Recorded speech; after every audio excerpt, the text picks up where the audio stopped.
네, 레스카페 화가열전에 오신 분들 환영합니다. 미술사를 읽다 보면은요, 밤하늘의 별의 숫자만큼 많은 화가들과 작품들이 등장합니다. 그리고 굉장히 많은 이야기들이 있죠. 재미있는 이야기도 있고, 안타까운 이야기도 있고, 화가 나는 이야기도 있고, 또 슬픈 이야기도 있습니다. 그런 이야기들의 대장을 뽑아보라 그러면은요, 저는 오늘 소개할 까라바조를 들고 싶습니다. 까라바조만큼 악마성을 가진 천재도 미술사에는 거의 찾아보기가 어렵습니다. 두 번에 걸쳐서 까라바조의 이야기를 진행하고자 합니다. 자, 까라바조 이야기 시작합니다. 까라바조는 1571년 밀라노에서 태어났습니다. 아버지는 건축가였고요. 근데 이제 밀라노에 그 당시 유행하던 이제 흑사병이 이제 돌았어요. 그래서 밀라노를 떠나서 이제 근처에 있는 까라바조라는 곳으로 이사를 했죠. 그래서 오늘날 이제 그 까라바조에서 살았었기 때문에 이제 그 동네 이름을 자신의 이제 이름에 갖다 붙였습니다. 6살 되던 날. 그러니까, 이사를 오고 나서 1년 만에 같은 날 할아버지, 아버지, 삼촌이 세상을 떠나게 됩니다. 아마 패스트에 걸렸던 것 같아요. 이제 결국 어머니는 이제 그 아주 굉장히 가난한 그런 환경 속에서도 이제 다섯 아이를 이제 키울 수밖에 없었죠. 근데 어머니는 결국은 13살 되던 해에 세상을 떠나게 됩니다. 그리고 이제 까라바조는 그 시모네 페테르자노라는 사람의 그 공방에 입학을 해서 공부를 하게 되는데 그렇게 오래 가지는 않았던 것 같아요. 근데 이 이후로 다시 로마에 등장할 때까지 까라바조의 행방이 묘연합니다. 근데 이제 젊은 시절에 이제 깡패들하고 같이 어울려서 이제 베네치아, 밀라노를 거쳐서 이제 대개 21살 무렵에 이제 로마로 이제 왔고, 로마에 와서는 이제 까발리에 다르피노라는 사람의 그 작업장에서 이제 일을 하게 됩니다. 그 오늘 소개할 그 까라바조의 이제 원 이름은 미켈란젤로 다 까라바조죠. 그러니까 되게 이제 중세 때 이제 그 사람들의 이름을 보면은 어디 출신의 누구 이런 식이거든요. 우리가 잘 알고 있는 미켈란젤로는 이름이 좀 깁니다. 미켈란젤로 디 로도비코 부오나로티 시모니.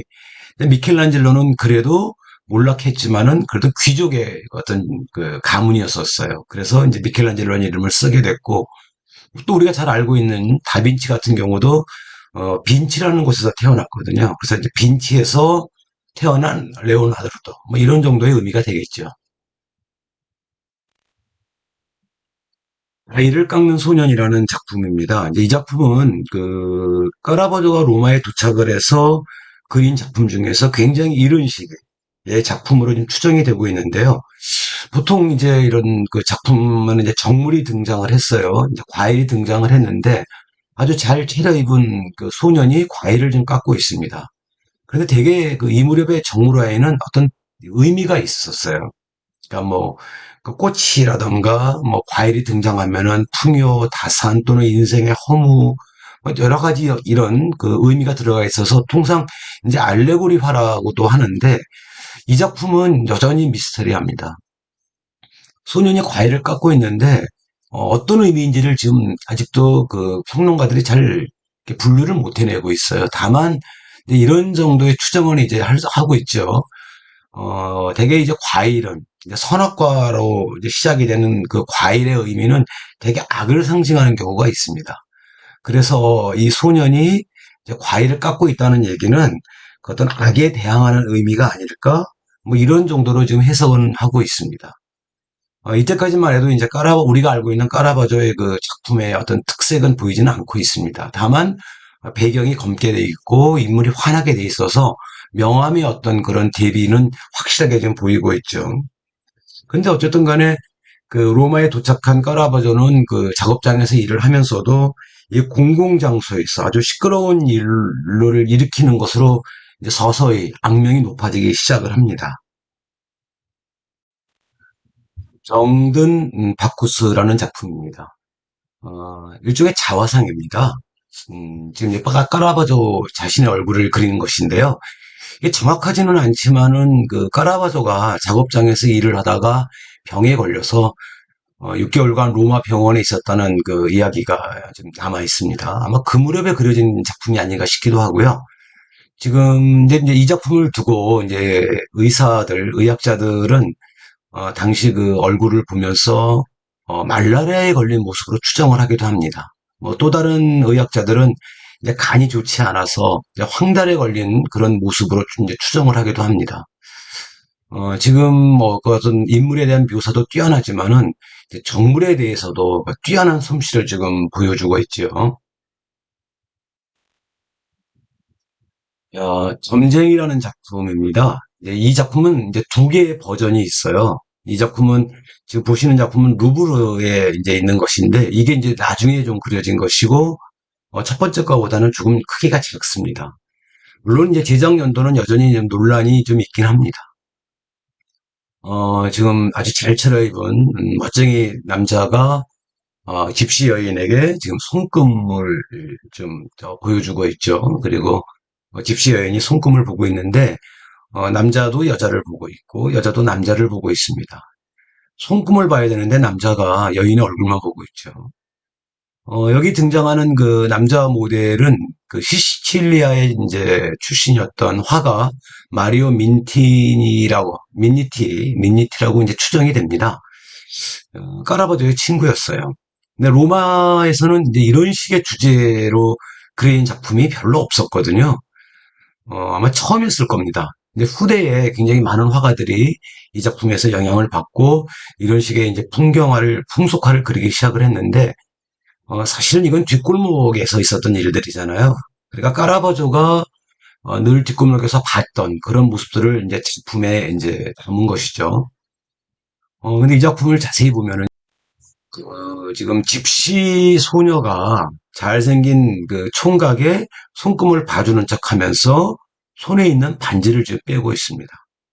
근데 남자는 그걸 모르고 있어요. 그러니까 손금에 대한 이야기를 들을 게 아니라 손금을 봐야 되는데 지금 이 남자가 다른 곳에 정신을 팔리고 있는 거죠. 이 작품은 굉장히 그 이탈리아 사람들에게도 유명해서 지금은 이제 그 유로화를 쓰고 있습니다만은 예전에 EU가 이제 가입하기 전에는 리라화를 썼었죠. 이탈리아가. 그때 이제 10만 리라짜리 그 지폐에 까라바조의 얼굴과 지금 그 점쟁이라는 작품이 지금 그 지폐의 도안으로 사용되었었죠. 뒷면에는 이제 정물화가 있는데 이 정물화는 뒤에서 다시 한번 보실 수가 있습니다. 이 작품이 이제 앞서 보셨던 그 점쟁이라는 작품의 또 다른 버전인데 이게 좀 더 먼저 그려진 것으로 추정을 하고 있습니다. 뭐 구성은 거의 같지만은 약간 인물의 묘사라든가 색감은 좀 다르긴 합니다. 여기서도 역시 마찬가지로 지금 반지를 빼는 여인이 있는데 남자는 그걸 모르고 있죠.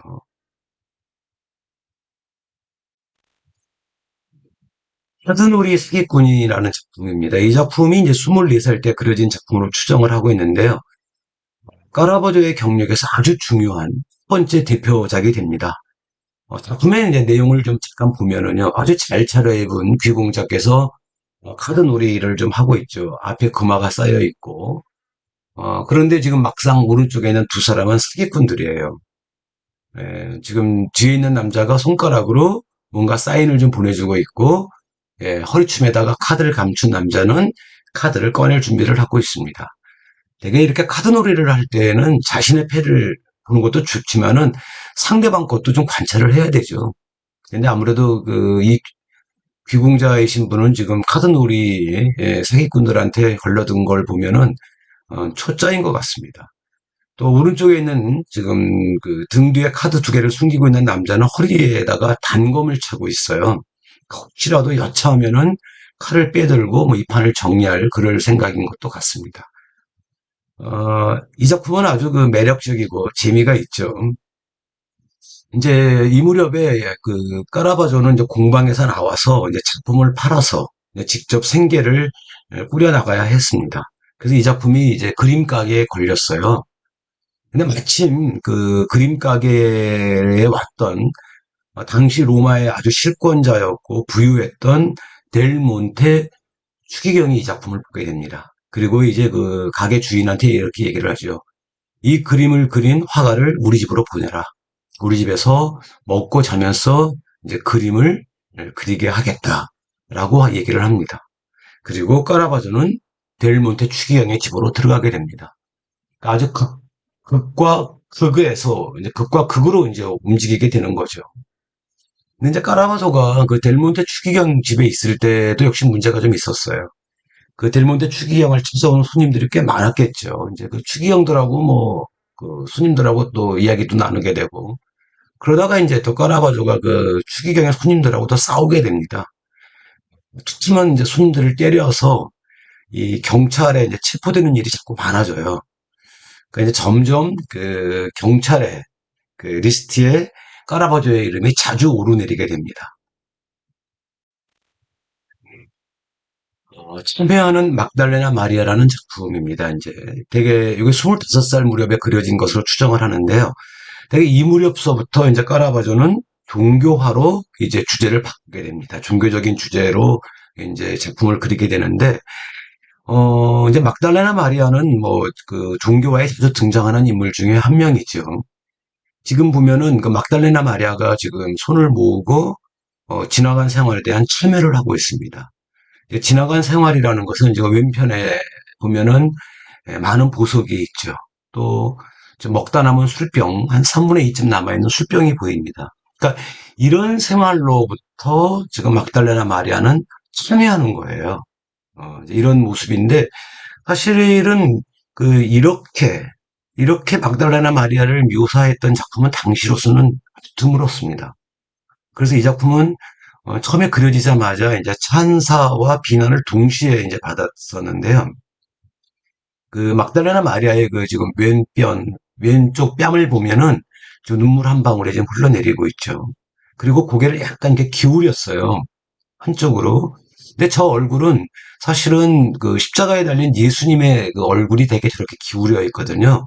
그래서 마치 지금 십자가에 달린 예수님의 얼굴과 같이 막달레나 마리아를 좀 묘사를 했죠.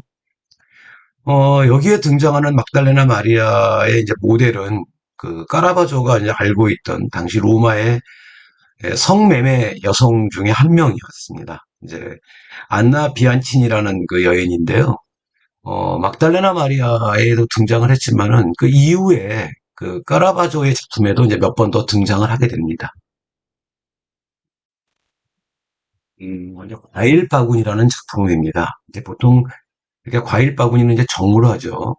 그런데 저도 말씀드렸지만은 되게 싱싱하고 아름답고 뭐 이런 것들이 이제 정물로 등장을 하게 되는데 이 작품에는 이제 시들고 병든 잎, 또 벌레 먹은 과일 뭐 이런 것들이 지금 묘사가 돼 있어요. 그러니까는 당시 그 까라바조가 갖고 있던 어떤 심리 상태 이런 것들이 담긴 것 아닌가 이렇게 추정을 하기도 합니다. 근데 흔한 정물화는 아니죠. 그러나 정물에 대한 묘사는 정말 뛰어납니다. 그래서 이제 그 까라바조를 또 유럽 최초의 정물 화가라고 또 이야기를 하기도 합니다. 앞서 보셨던 그 리라화의 그 뒷면에 이제 묘사된 것도 이 정물화입니다. 이게 유명한 작품이죠. 마테오를 부르심이라는 작품입니다. 그 세금을 걷고 있었던 이제 마테오를 예수님이 찾아가서 이제 제자로 삼죠. 이제 그 대목입니다. 그런데 보통 이제 이 장면을 묘사한 작품들을 보면은 다른 화가들이 그린 작품들은 되게 예수님이 이제 문 밖에 있고 문 안에 있는 마테오를 이렇게 불러내는 이제 그런 모습을 그림에 많이 담았는데 까라바조는 좀 특이하게 이 작품을 구성을 했어요. 지금 오른쪽에 손을 이렇게 쭉 내밀고 계신 분이 예수님입니다. 그 옆에 제자죠. 그 다음에 저 안쪽에 이제 오늘 거둔 세금을 세어보고 있는 사람이 마테오입니다. 예수님이 등장을 해서 마테오야 나랑 같이 가자라고 이제 부르시는 거죠. 그 사람들이 얘 말씀하시는 건가요? 지금 이런 얘기고요. 근데 지금 보면은 이 작품의 주인공은 사실은 이렇게 종교화를 그릴 때는 예수님의 얼굴이 빛이 나야 되는데 지금 빛은 어떻게 들어오고 있습니까? 예수님 뒷면에서 마테오를 향하고 있고 예수님은 어둠 속에서 얼굴이 잠깐 보이는 정도로 묘사가 되어 있습니다. 그러니까 굉장히 어둠과 빛을 이용을 해서 아주 극적인 장면을 만들어냈어요. 그래서 우리가 이런 거를 보고 이제 테네브리즘이라고 얘기를 합니다. 이제 격렬한 명암대조에 의해서 극적인 이제 표현을 한 기법이 되죠. 이 떼네브리즘이 결국은 그 까라바조가 이제 시작을 했고 이것이 점점 더 이제 세련되면서 굉장히 많은 화가들에게 영향을 줍니다. 나중에 벨라스케스라든가 특히 렘브란트 뭐 이런 화가들도 다 이런 떼네브리즘을 이제 활용을 하기 시작을 하죠. 근데 이제 어떤 밝음을 묘사하기 위해서는 방법이 어둠을 잘 쓰는 겁니다. 어둠을 잘 쓰게 되면은 오히려 밝아지는 효과가 더 있는 거죠. 그러니까 이런 것들에 대해서 굉장히 까라바조가 아주 능수능란하게 이 기법을 쓰기 시작을 했어요. 드디어 이 작품이 완성되고 난 이후로 이제 까라바조는 굉장히 많은 주문을 받게 됩니다. 성 토마스의 의심이라는 작품인데요. 이 작품 역시 마찬가지로 앞서 보셨던 떼네브리즘이 잘 활용이 된 작품이죠. 예수님께서 부활을 하셨습니다. 근데 부활했다는 말을 제자들은 잘 안 믿었죠. 못 배웠으니까요. 그런데 토마스 앞에 부활하신 예수님이 등장을 했어요. 토마스가 의심이 좀 많았죠. 그래서 정말로 예수님의 그 오상의 흔적을 보게 됩니다. 그때서야 이제 부활한 거를 이제 믿게 되는데 그 이야기입니다. 지금 보면은 손가락으로 예수님 그 창에 찔린 상처에다 손가락을 넣어보고 있어요. 오, 진짜 맞네. 이런 표정이고, 참 예수님 얼굴은 답답한 얼굴입니다. 이때 이제 보지 않고 믿는 자가 진짜로 복된 자다는 말씀을 나중에 하시게 되죠. 그러니까 토마스만 궁금했던 건 아닌 것 같아요. 옆에 두 제자도 굉장히 궁금했던 것 같아요. 얼굴 표정들이 아주 심각하잖아요. 분노한 옷을 입고 있고, 잘 배운 얼굴들은 아니에요. 그러니까 이 작품은 종교화를 그렸지만은 성스럽다는 느낌이 들질 않고 그냥 우리들 사는 모습같이 그렸어요. 사실주의죠. 그러니까 그 까라바조의 작품은 너무 사실적이어서 또 당대로부터 당대에는 많은 비난을 받기도 했습니다. 근데 이 작품도 두 개의 버전이 있습니다. 이 작품은 지금 보시고 있는 작품은 이제 일반인들을 위한 작품이었고요. 예, 또 다른 작품 이거는 성직자들을 위한 작품입니다. 그래서 뭐 구성은 거의 같은데 제자들의 표정이 조금 다르긴 합니다. 나중에 한번 비교해 보셔도 좋을 것 같아요. 이 작품이 성직자들을 위해서 그린 작품이 앞서 보신 일반인을 위한 작품보다는 조금 더 크기가 큽니다.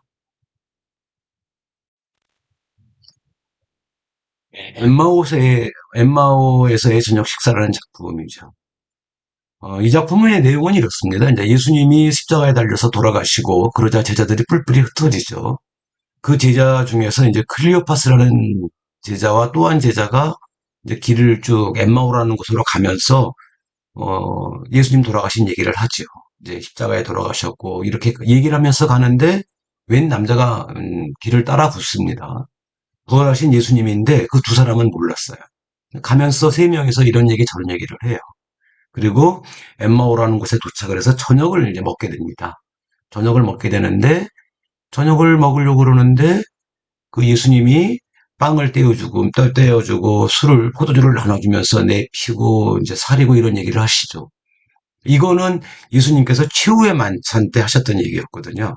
그때서야 두 사람은 부활하신 예수님이구나라고 이제 알게 되는 겁니다.